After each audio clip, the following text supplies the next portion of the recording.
Hello, this is Janet Morana, the Executive Director of Priests for Life. Welcome to our program.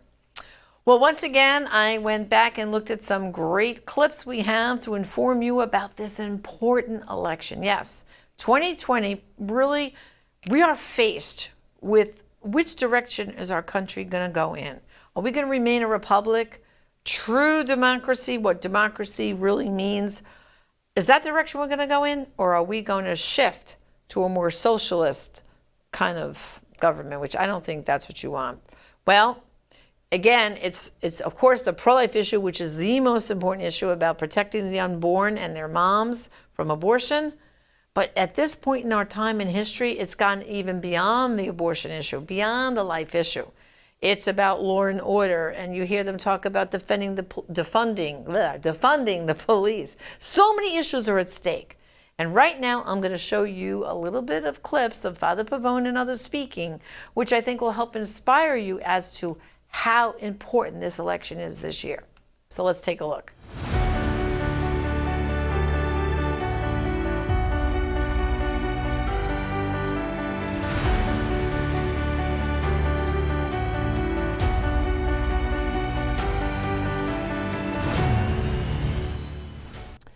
Well, hello, brothers and sisters. I'm Father Frank Pavone, National Director of Priests for Life. Welcome to another episode in our series of election videos at electionvideos.org to help our fellow believers and our fellow citizens to prepare for the elections of this year. You know, at every Mass, we ask forgiveness of God for what we have done and what we have failed to do. And when it comes to elections and voting, we can sin both ways. A person might sin by voting for someone or some proposal that advances evil and that works against the common good. Or a person might sin in failing to vote and thereby allowing the worst of the alternatives to get elected and take power and do damage. Either way, we are responsible. You know, sometimes people feel like the choices they have are all unacceptable. And of course, we always have to remind ourselves there is no such thing as an election in which we have the choice of a perfect candidate. We're always choosing between one imperfection and another. But the fact of the matter is we can choose and we can often discern the better of the two options or two or more options. We can discern, we can make a judgment about which option is best, and then the morally proper thing to do is to choose the best of the options. When we fail to do so, because we want to sit out an election, when we fail to do so out of frustration with all the choices that we have, when we fail to do so because we think it's not going to make a difference, when we fail to do so because cynicism takes over our mind and heart and we say, never mind this whole thing, I don't want to get involved in the messy business of politics. When we fail to vote, and then as a result, the worst of the two options gets into power, we share responsibility for what happens next. In other words, we cannot escape our electoral responsibility. We may think we're escaping it by sitting out an election, but we're not. Just think of it in simple terms. If 10 people vote for one person and 10 people vote for the other person and you don't vote for either one, your vote makes the difference. And many people added up together make a lot of differences. Many races are very close. The United States bishops wrote in Living the Gospel of Life, every voice matters in the public forum. Every vote counts. You know, there's an interesting list that we publish on our prolifevote.com website of close elections in U.S. history. Let me go through a few of these just again to reinforce the fact that every vote counts. Most notably, of course, in recent history, Governor George W. Bush won the presidency because of 537 votes in a single state, that is Florida. That flipped the election in his favor. The state of New Mexico in that same election got just 366 more votes for Al Gore in his race against George W. Bush. 366. These are not big margins. In the 2012 Iowa Republican caucuses, the initial returns gave Massachusetts Governor Mitt Romney a victory by 8 votes. In the final tally, it was actually Senator Rick Santorum who won by 34 votes. These are not massive numbers of tens or hundreds of thousands or millions. Incumbent Republican Mike Kelly defeated Democrat challenger Carl Castle by 1 vote for an Alaska House seat in 2008. Al Franken took a U.S. Senate seat for Minnesota from incumbent Norm Coleman in 2008 after 2 recounts. Coleman led by 206 votes on the first count, but then Franken led by 225 in the recount, and then by 312 in the third effort. In 2004, Gene Schmidt appeared to have won the Republican primary for the 14th district seat in Ohio by a mere 62 votes. But after a recount, Tom Niehaus was awarded the nomination with 22 more votes and went on to win the general election. There are many more examples of this. The point is that this is not just a political reality. My friends, this is a moral reality. We are responsible for what we have done and for what we have failed to do. And by failing to exercise a vote, we may be failing to advance the common good or failing to prevent a worse thing from happening. You know, sometimes people think of a vote as if it's a philosophical statement that they are making, or something that is supposed to make them feel better. But it is neither. A vote is a very practical thing. It's a transfer of power to someone who will either advance the common good or work against the common good. Again, to quote our bishops, every voice matters in the public forum. Every vote counts.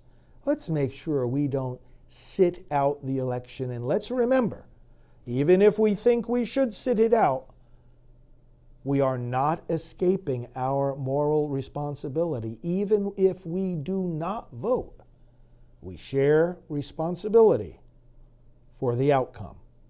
In the elections of 2018, the midterm elections, do you know how many people voted out of those who were eligible to vote? Just slightly more than half. 50.3 to be exact, 50.3% of eligible voters in the United States in the 2018 midterm elections actually cast a vote. Let's make that different this year. Let's get active, let's participate, let's carry out our moral responsibility. If you want to see more episodes of these election vote videos, just go to electionvideos.org. We invite you to share this information far and wide. Let's help our fellow citizens be well prepared for this year's elections. I'm Father Frank Pavone of Priests for Life. God bless you.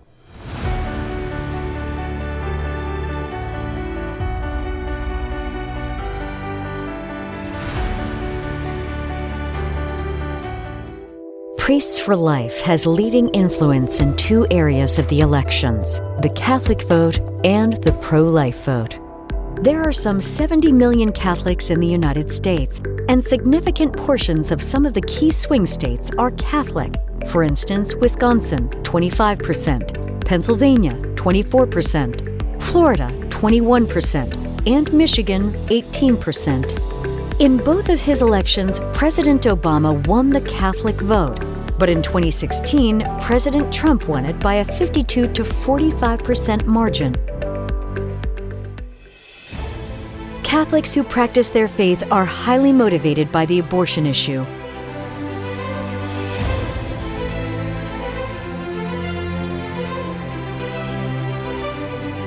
Moreover, statistics show a significant portion of voters overall placing high importance on this issue.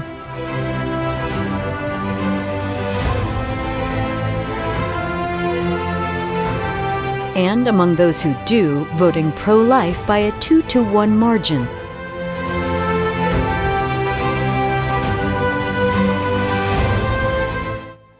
Father, I think that when we do see the final vote, the real truth someday, maybe not in our earthly world, but in the next one, we'll find that you won the presidential election, Father.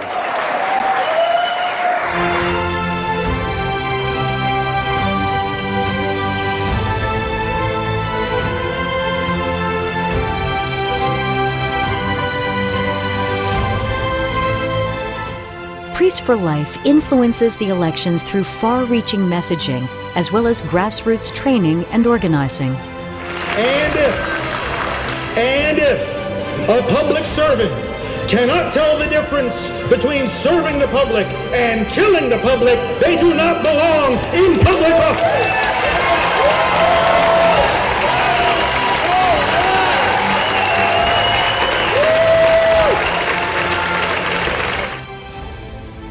Far-reaching messaging.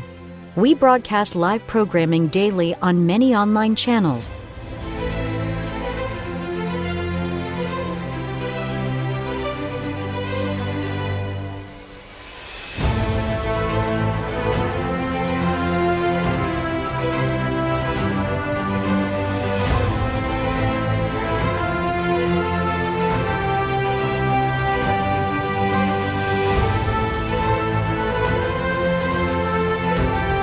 Daily radio spots on multiple networks, and TV shows several times weekly on the world's largest Catholic media outlet, EWTN, reaching some 95 million homes just in the USA.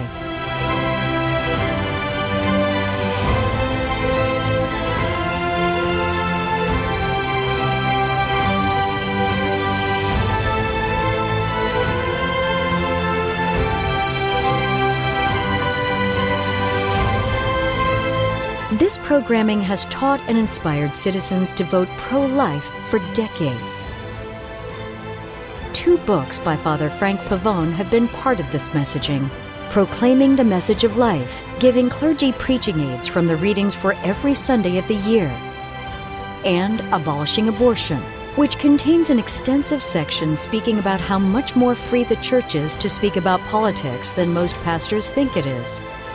In the present climate of President Trump, of course, the churches have even less reason to be afraid to speak out. The messaging of Priests for Life comes also through the non-stop travels of the pastoral team to churches, schools, and pro-life and conservative events from coast to coast several times a week. The team is comprised of powerful voices such as evangelist Alveda King, Dr. Teresa and Kevin Burke, founders of Rachel's Vineyard, and Janet Morana, co-founder of Silent No More.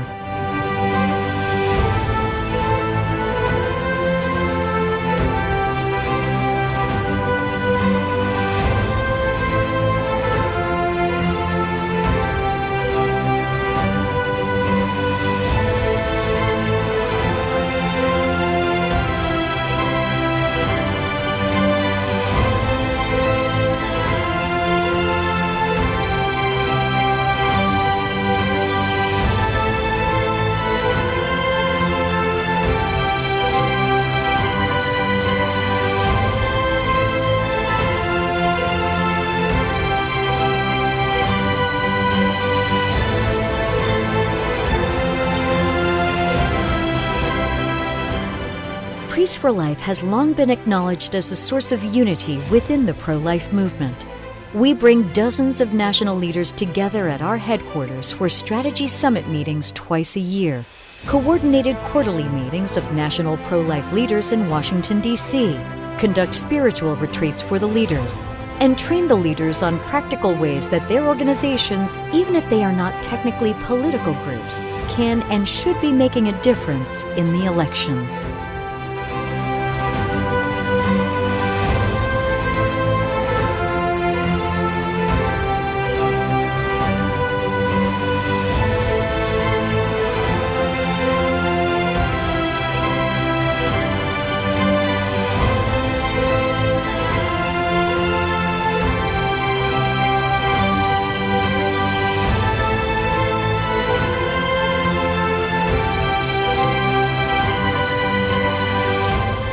We equip them with popular and practical tools that have proven effective. The party comparison piece at www.votinginfo.net, and the National Prayer Campaign for the Elections at www.electionprayer.com. You know what? When you and I take up this call and we talk about abortion, if we speak about it in church, we're told we're too political. If we speak about it in the political arena, we're told we're too religious. If we speak about it in the world of the media, it's too disturbing. In the world of business, it's too distracting. In the world of education, it's too controversial. In the streets, it's too disruptive. So abortion, if abortion is wrong, where do we go to say so? We go into the churches, we go into politics, into the media, into business, into education, and into the streets.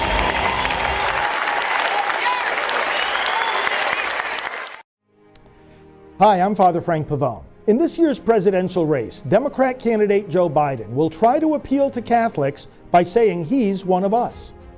We do not want a religious test for public office, but neither do we want candidates deceiving us. The Catechism says respect and protection must be ensured for the unborn child. Yet Joe Biden does not want to protect a single unborn child from abortion. He is not living as a Catholic. Well, I hope you're inspired right now to get involved, because that's what I'm going to ask you to do. Here at Priests for Life, Father Frank Pavone and I, we have a full-time staff person that this is their focus, our political outreach associate. His name is Byron White. And Byron, Father Pavone and I have weekly Zoom training calls where we invite our volunteers to get on these calls with us. We give you practical things you could be doing right in your own home with the people you know to really make a difference in this election. To sign up, just go to prolifevolunteer.com, fill out that form, and Byron or another member of my staff will be in touch with you. We'll talk to you about some basic, simple things about checking your voter registration. Do you realize that some people think they're registered to vote properly, but everything may not be up to date and accurate? We can teach you how to check your voter registration. And then there might be people as part of your church family, your own family. They belong to your Bible study or the church choir. They may not be registered to vote. Do you realize that in elections, we have a lot of people that are good, believers in the Lord. They want to see everything go right in our country, and yet they don't participate in the election. This election is so important that every vote is going to count, and we need to count on you. Will you help us to get everyone registered to vote and vote pro-life? Again, go to prolifevolunteer.com, fill out that form so that Byron and our team can be in touch with you, and Father Frank Pavone and I will also be involved and be in touch with you. We need you on our team. There's a lot at stake. So again, prolifevolunteer.com, and do it today.